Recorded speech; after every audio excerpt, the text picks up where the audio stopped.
خد نفس عميق وتخيل إنك بتبص للسماء دلوقتي. قدامك 4 سحب مضيئة، سحابة ناعمة مضيئة، سحابة رمادية، سحابة منفصلة في سماء صافية، وسحابة بتتحرك بسرعة.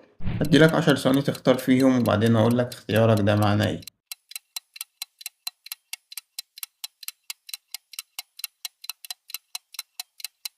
لو اخترت السحابة الأولى الناعمة المضيئة فأنت شخص بتحب السلام أكتر من أي حاجة، بتدور دايما على الهدوء حتى وسط الفوضى، بس ساعات بتهرب من المواجهة عشان تحافظ على الهدوء ده. أما لو اخترت السحابة التانية الرمادية فأنت شخص عميق الإحساس، بتحس بكل حاجة حواليك بزيادة حتى الحاجات اللي الناس مش بتلاحظها. مزاجك بيتغير بسرعة لكن إحساسك ده هو مصدر قوتك الطبيعية. أما لو اخترت السحابة التالتة المنفصلة في سماء صافية فأنت بتحب تكون لوحدك أوقات كتيرة، وده مش لأنك انطوائي لكن لأنك بتفهم نفسك أكتر لما تبعد. العزلة بالنسبة لك وسيلة لإعادة التوازن مش هروب. أما بقى لو اخترت السحابة الرابعة اللي بتتحرك بسرعة فأنت دايما بتجري ورا الجديد، عقلك مش بيقف، دايما بيفكر ويخطط، بس أوقات كتير محتاج تقف لحظة تتفرج على السحاب بدل ما تحاول تمشي أسرع منه. وبس كده. قولي بقى في الكومنتات اخترت أنهي سحابة وإيه أكتر جملة حسيتها إنها بتوصفك فعلا. أما لو عجبك النوع ده من الفيديوهات متنساش تعملها لايك وفولو وسبسكرايب، وشارك الفيديو ده مع صحابك علشان هما كمان يجربوا.